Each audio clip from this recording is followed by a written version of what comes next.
Senhoras e senhores, hoje é segunda-feira, 13 de janeiro, este é o programa da Defenda PM, ao vivo pela TV Osasco e redes sociais. Aqui comigo está o Coronel Ernesto Puglia Neto, secretário executivo da associação, e em instantes nós vamos entrevistar a capitão Fernanda Nossa. Bem-vindos.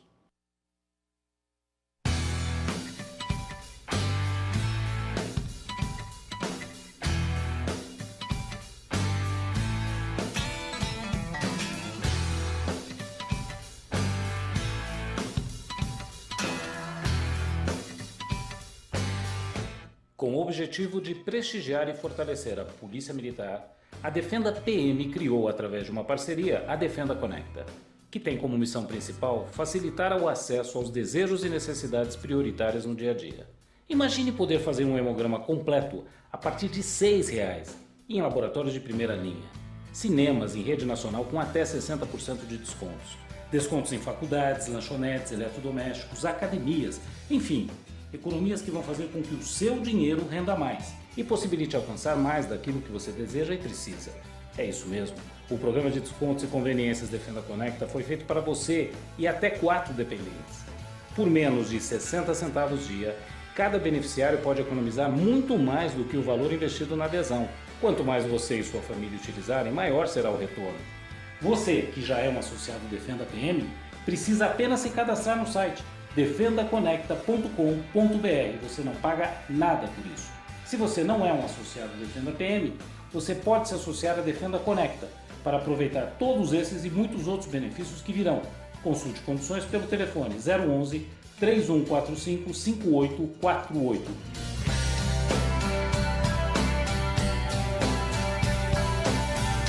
Participando da Defenda Conecta, você estará apoiando as ações da Defenda PM em prol da segurança pública.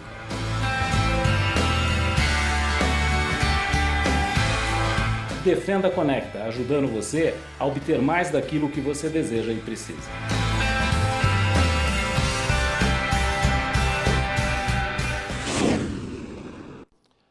Foi publicada no Diário Oficial do Estado deste sábado a Lei Complementar número 1353, que altera artigos da 452, a lei que instituiu o CBPM. A nova lei prevê a reinclusão a pedido de quem deixou de contribuir com o sistema, observando alguns prazos de carência.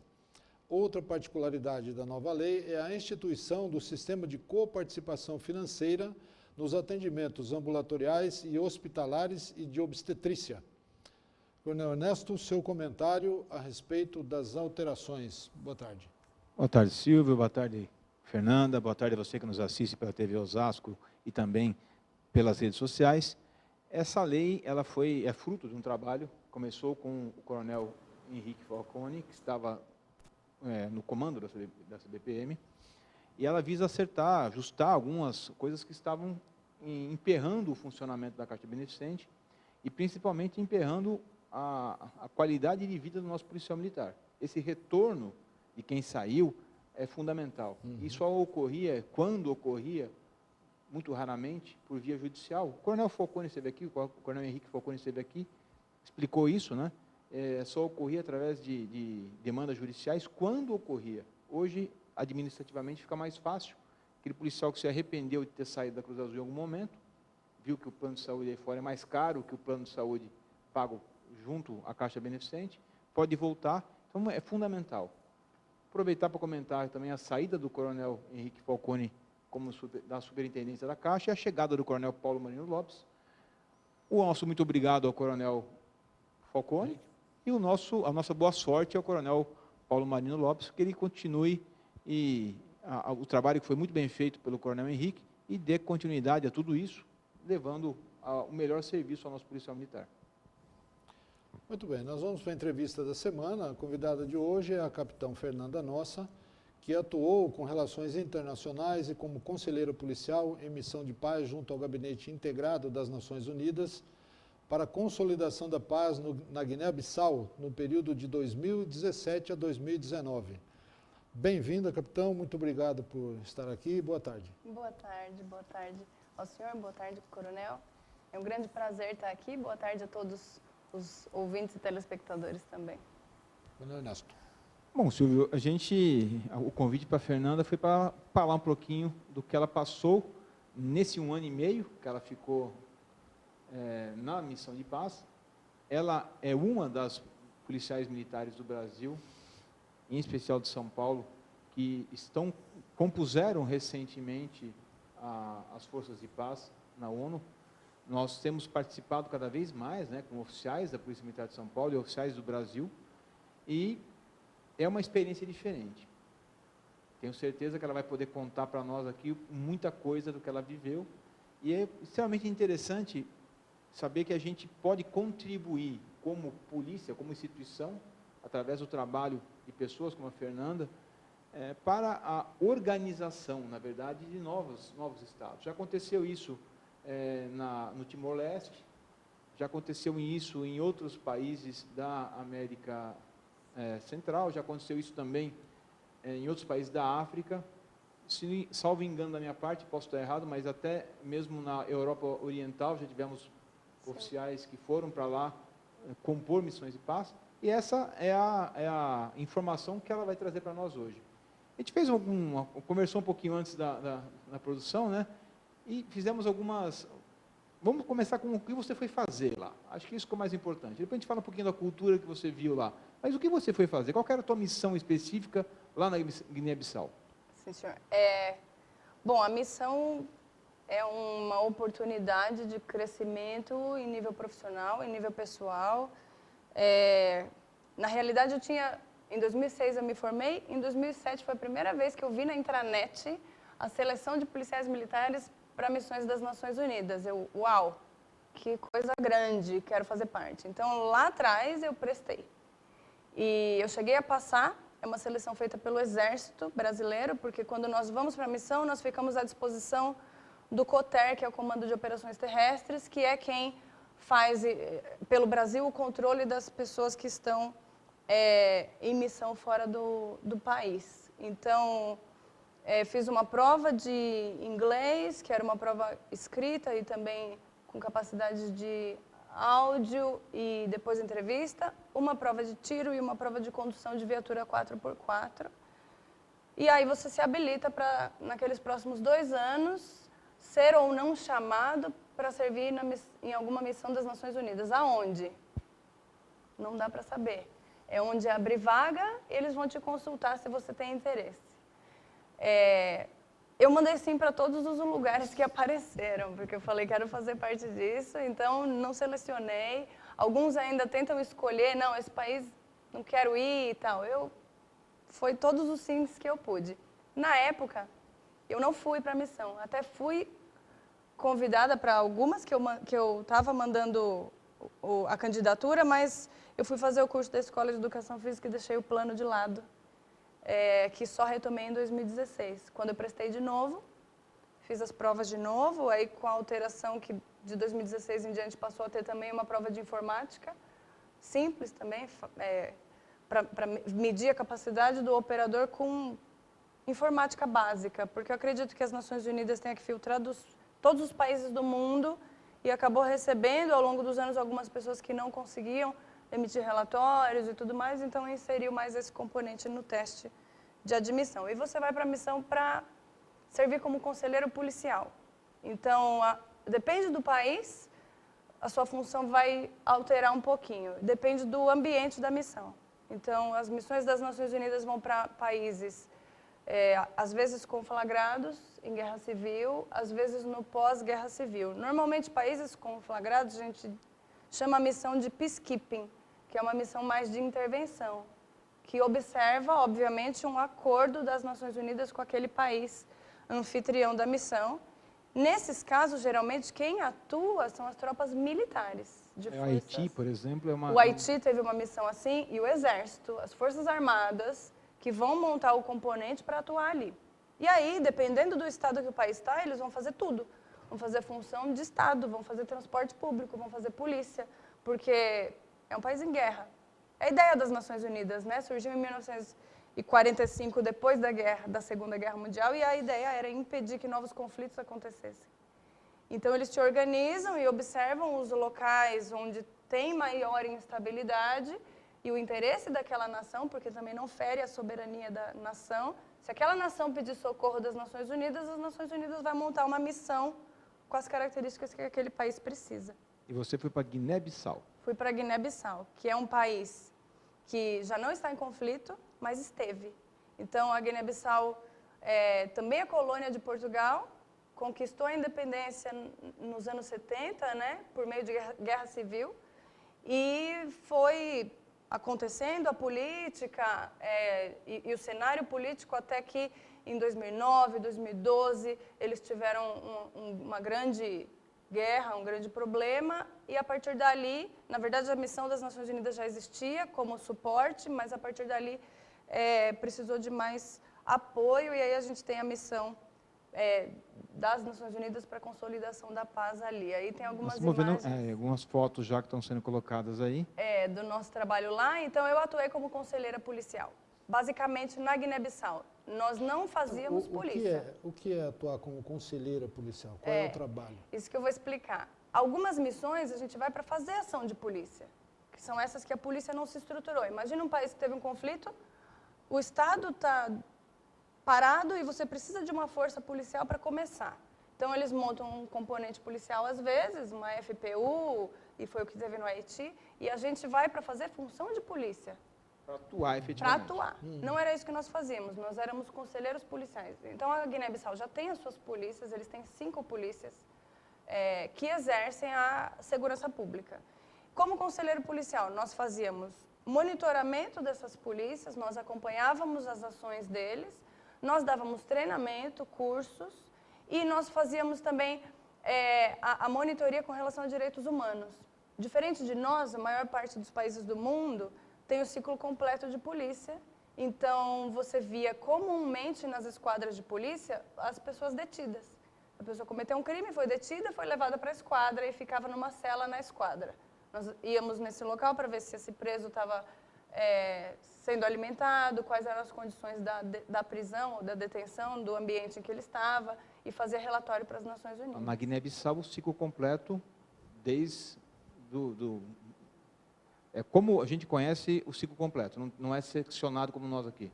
Deles é como modelo português. Então, todas as polícias têm ciclo completo, mas cada polícia tem uma função diferente. Eles têm uma polícia judiciária para os crimes de maior potencial, eles têm uma guarda nacional e a polícia de ordem pública, que dividem aí a atuação. A divisão é mais territorial do que como nós aí por fase do... Mas cada uma vai do começo ao fim, cada uma não vai do entrega começo para ao fim. outra. Na verdade, às vezes, eles entregam uma para outra. Por exemplo, um homicídio é responsabilidade da PJ. Assim, por uma questão de responsabilidade sobre o crime. Exatamente. O tipo criminal. O tipo criminal. A PJ só está em Bissau, que é a capital da Guiné-Bissau.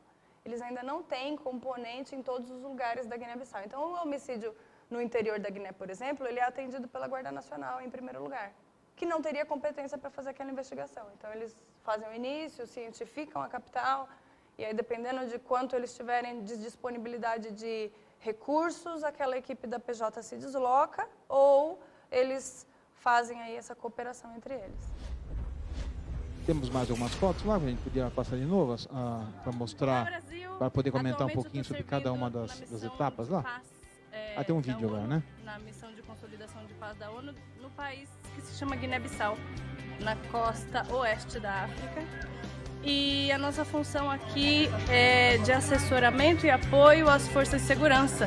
Eu atualmente trabalho em ligação com a Polícia de Ordem Pública e eu fui designada para trabalhar junto com a Terceira Esquadra, que é conhecida por Esquadra Modelo.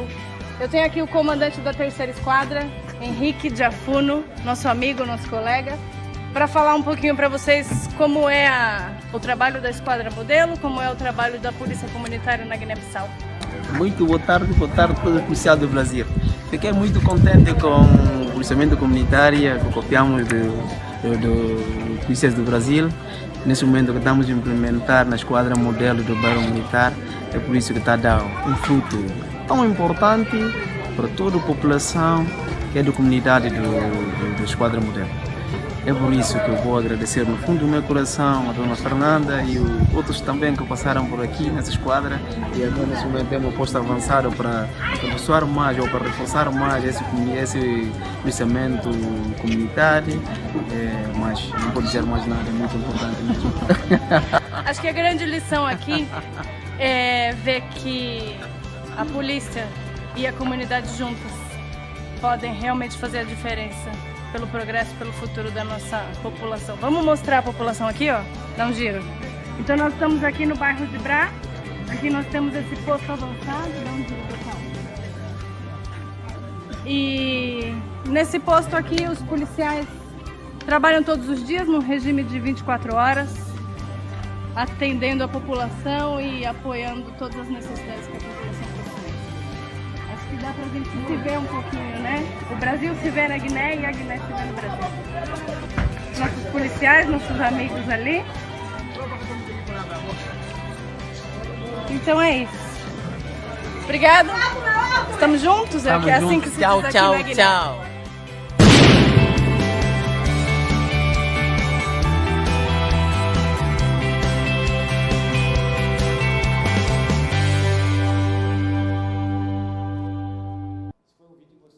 Esse vídeo você produziu, mandou de lá para cá e virou um vídeo institucional, é isso? Institucional, foi. A gente conversei com o Centro de Comunicação Social e na medida que era possível a gente produzir algum vídeo para enviar para cá, ele era editado aqui, porque não tinha condições de editar lá. Isso quando funcionava a internet para mandar o vídeo para cá, porque era bem difícil. A gente viu ali o comandante fala português. Fala. Então, as pessoas que foram alfabetizadas por ser colônia de Portugal, então no sistema de educação lá ensina-se português. Quem foi alfabetizado fala português. Mas mais de 60% da população não é alfabetizada, porque a gente está falando de um país que precisa de apoio para o desenvolvimento. Então, área de saúde, área de educação, transporte, é tudo bem precário realmente. Deu para ver aí um pouquinho do bairro, né? Nós vamos falar um pouquinho depois sobre isso aí especificamente. Sobre isso. Então, Fruto de um projeto. Eles acabam fazendo o que dá, diante dos recursos que tem. E nós fomos nesse evento. Nós estamos vendo mais gente, tem alguns outros fardamentos diferentes aí. Eles, na verdade, têm um fardamento deles, mas por conta da pobreza e das condições de dificuldade, eles usam fardamento de qualquer um. Então você vê a policial da Guiné-Bissau com o fardamento da Espanha, com o fardamento que eles receberam de doação do Marrocos, com o fardamento que eles receberam de Portugal, é bem parecido com a fardamento de Portugal, por acaso essa daí, que é a Polícia de Ordem Pública. E no fim da minha missão eu deixei minha farda, minhas botas e tudo que eu tinha lá. Deve ter alguém usando lá. Eu usando hoje a farda da Polícia de São Paulo. Eu deixei as camisetas, né? Essas camisetas cinza e algumas calças. E bota, eles brigaram pelas minhas botas. Tem um vídeo que mostra um pouquinho da quantidade de pessoas, porque você não estava sozinho lá na missão sozinha na missão de paz, né? Não, isso é impressionante. A gente trabalha com pessoas de todo lugar do mundo. Então, nosso escritório tinha 18 pessoas, aí vai passar o vídeo. Brasil, sou Tenente Fernanda Nossa, representando a Polícia Militar de São Paulo. Estou aqui na missão das Nações Unidas, na Guiné-Bissau, junto com o Tenente Montenegro. Do Rio Grande do Norte, representando as polícias militares do nosso Brasilzão. Ok? Estamos aqui para fazer aconselhamento técnico e monitoramento das polícias nacionais. Estamos muito bem acompanhados dos colegas de várias instituições policiais pelo mundo. Howard Makiwa from Zimbabwe Republic Police. Happy to be here in Bissau. Bom dia, Javier Abud, Policía Nacional Española. Buenos días, Inés Mongua, de la Policía Nacional de Colombia. Je m'appelle Jean-Pierre Borges Pereira, je suis de la police sénégalaise. Je suis ici pour assister nos amis bissau-guinéens. Bom dia, Teresa Pinto, comissária da Polícia de Segurança Pública de Portugal. Good morning, Ibrahim Smeran from Jordan Police. Muito obrigado, Brasil. Bom dia, meu nome é Mafalda Martins e sou capitão da Guarda Nacional Republicana em Portugal. Senhores, é uma grande honra representar nosso país aqui na África, na missão das Nações Unidas.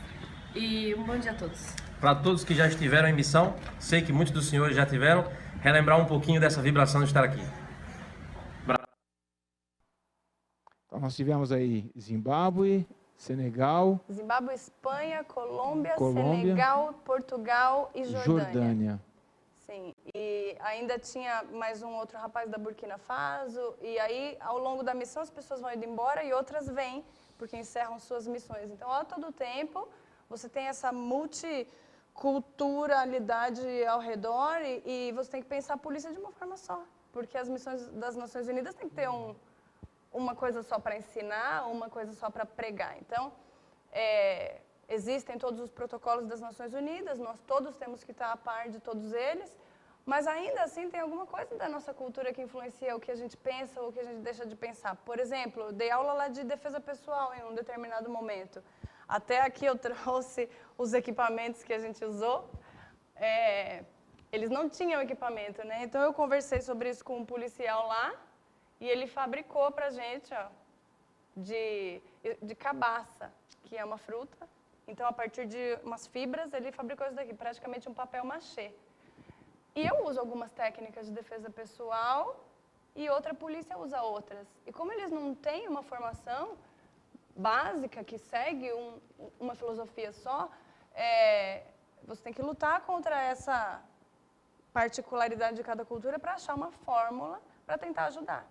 Senão se dá muitas informações que, na verdade, tumultuam mais que ajudam.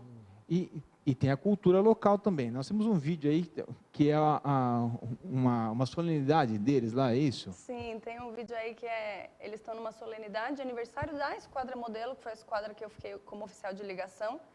E a gente está acostumado com formatura fixa, né? A gente desfila. Eles fizeram lá uma apresentação tradicional. Uma dança deles, africana, uma dança africana. E eles cantavam uma música. A música que eles cantavam era muito significativa. Essa música em especial falava que aqui na Guiné, em crioulo, essa música está sendo cantada, aqui na Guiné não existe divisão de raça. Aqui na Guiné não existe divisão de religião. Aqui na Guiné não existe divisão de pessoas. Então eles falam da união do povo, porque é muito comum na África o conflito étnico. Então, uma etnia querer exterminar outra etnia. Alguns conflitos de alguns países da África foram baseados nisso. Um dos mais sangrentos, por exemplo. Você tem também a questão religiosa. Então, às vezes, a religião mal trabalhada, ela gera conflito e você tem, por exemplo, alguns conflitos, até esse do leste europeu, que foi no final do século passado, teve raiz religiosa, né? Um povo de uma religião contra o povo de outra. E realmente na Guiné você vê eles convivendo, um Fula casa com um Mandinga, que é a etnia, a raça deles, e tudo bem. E você vê também um cristão casando com um muçulmano e a festa de todo mundo. Aí eles têm determinadas festas que só uma religião ou uma etnia faz. Todo mundo vai na festa do outro porque eles realmente convivem nesse ponto. Eles têm muito a ensinar para todo mundo, assim, impressionante. E a impressão que a gente tem é que a gente vai como intervenção. Não é intervenção, nós estamos lá para aconselhar, ajudar, mas querendo ou não, nós estamos ensinando as nossas técnicas e a gente está vindo de uma cultura ocidental tentando melhorar um país que está em fase muito ruim de desenvolvimento. Mas tem tanto valor ali que quando a gente está atuando, a gente tem que tomar cuidado para não ignorá-los. Nós fomos num período fazer acompanhamento das eleições. As eleições é um momento muito delicado na Guiné-Bissau, por conta dos golpes de Estado que já aconteceram.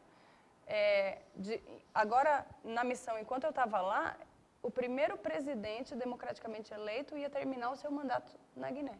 Até então, ninguém terminou. Ou foi morto, ou teve conflito, ou foi substituído por golpe. Então, é muito significativo as eleições que estavam acontecendo lá no período que eu saí, inclusive terminaram de acontecer agora em 2019. E a gente monitorava o processo eleitoral.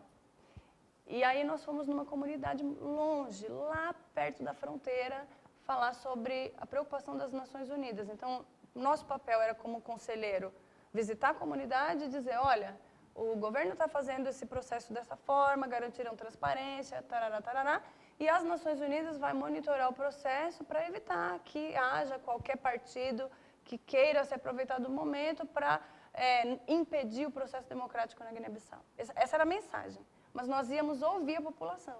Então, lá longe, numa região que não tem luz, que não tem água, que as pessoas andam... É linda a foto, né, das mulheres com aquele balde na cabeça, porque elas andam 2 quilômetros para buscar água e trazem para casa. E aí a gente ia nessas comunidades conversar. Numa comunidade dessas, veio uma senhora participar de uma reunião. Ela era representante local, como se fosse uma prefeita. Mas ela era uma pessoa que não falava português, que não foi alfabetizada, que quase não tinha dente na boca, e estava vestida com uma roupa muito simples, chinelo, humilde no canto dela, assim, observando, viu o representante das Nações Unidas falar, pensou, depois levantou a mão. E aí ela falou, de uma forma ferida, assim, magoada, eu acho um absurdo a gente não conseguir estabelecer o controle das fronteiras na Guiné-Bissau adequadamente. E isso acendeu meu alerta, porque como eu sou conselheira policial, fronteira tem a ver com segurança pública, é o tipo de informação que eu preciso pôr no meu reporte. Falei, opa, ela vai falar do que eu monitoro, deixa eu anotar. Não, porque... E ela começou a falar da fragilidade de fronteira. E fragilidade de fronteira é um problema. Você tem tráfico de drogas, você tem tráfico de pessoas, você tem evasão de divisas, você tem um monte de crimes que prejudicam a economia e a sociedade guineense. Então, ela tinha inúmeras formas de reclamar daquilo e falar, estão prejudicando o meu povo.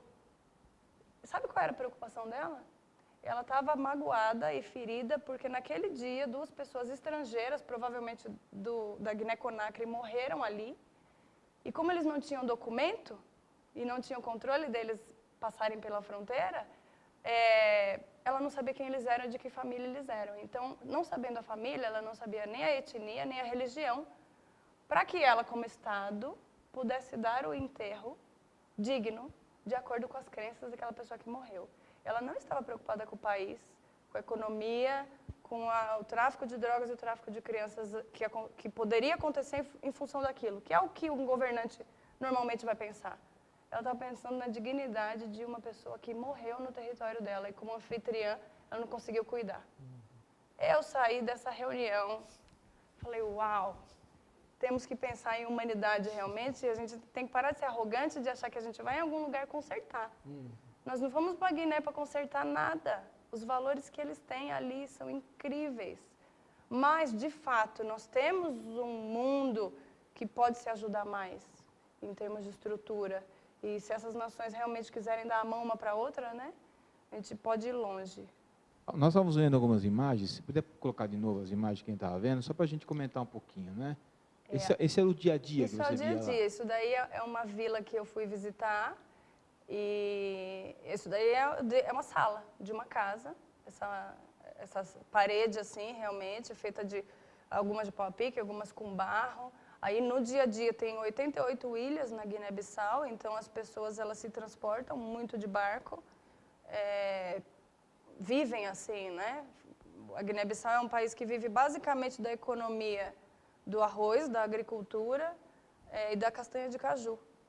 Mas eles não têm indústria, então eles vendem a castanha de caju in natura, isso aí é uma cozinha. E essa moça está fazendo o almoço da casa dela, na brasa. E as crianças ali, uma cuidando da outra. O filho mais velho cuida do mais novo. Para nossa visão, às vezes parece que tem crianças que estão sozinhas, né? Abandonadas e que elas não tem ninguém assistindo. Mentira, a comunidade inteira está assistindo aquela criança. Então, a gente vê algumas crianças jogando bola na rua, para a gente, se fosse aqui, ninguém está vendo a criança, é irresponsabilidade. Lá não, porque a vila inteira cuida de todas as crianças de todo mundo. Então, a criança nunca está sozinha. E aí, na cidade de Bissau, isso daí é o mercado principal lá, essas vans que estão aí chamam toca-toca, são o transporte público de lá. Isso daí era a cidade, né? E aí, mais uma das culturas ali, a forma que elas lavam a roupa e estendem para coarar no sol. Aqueles panos maravilhosos, aquele colorido da África, né? E a paisagem incrível. A Guiné-Bissau é um país de natureza praticamente virgem. Então, tem lagoas, tem florestas, tem animais, tem uma riqueza nesse lugar que é realmente um pequeno oásis na África. Mais uma da Tabanca, na vila, mocinha. Bom, nós estamos chegando ao final do programa. Infelizmente, o tempo passa muito rápido aqui. E você, acho que trouxe informações maravilhosas a respeito, principalmente da cultura, né? Explicar o presente. É verdade. Não, aqui eles fazem muita arte manual, né? Esse daqui é uma figura de um pensador, feito em madeira, que eu ganhei de uma grande amiga que eu conheci lá, uma das pessoas incríveis, como essa senhora que eu falei, que sem perceber demonstra valores que ensinam muito mais pra gente do que qualquer faculdade. E esse daqui é o símbolo da UN Police, né? ANPOL, que foi o componente a que eu pertencia aí por 1 ano e meio, servindo e representando a polícia de São Paulo lá no continente africano. Até eu ganhei um presente aqui da Fernanda, muito obrigado. Realmente a riqueza de detalhes é impressionante. A gente fica assim, deliciado em ver a criatividade e a capacidade que eles têm de efetivamente transformar as coisas, né? E é o que você disse aí, realmente, a gente não precisa ensinar nada para ninguém. A gente às vezes tem uma ideia de que nós temos mais condições, nós temos mais tecnologia, nós temos mais dinheiro, nós temos mais capacidade, mas a gente chega lá e encontra pessoas como nós. Às vezes o que precisa é vontade, né? Exatamente. Então eu falei para o policial, não tenho condições de te treinar sem equipamento. Ele fez. Bom, muito obrigado, parabéns pela sua experiência, muito obrigado por compartilhar com a gente e mostrar um pouquinho do que é a Polícia Militar, né? A Polícia Militar é isso, a gente está espalhado pelo Brasil inteiro, na verdade, como polícias, e vai para o mundo inteiro também como pessoas. Então, parabéns, muito obrigado. Eu que agradeço, muito obrigada. Obrigado, capitão. Tenham todos, então, uma boa segunda-feira, ótima semana. Segunda-feira que vem estaremos aqui de novo. Até lá.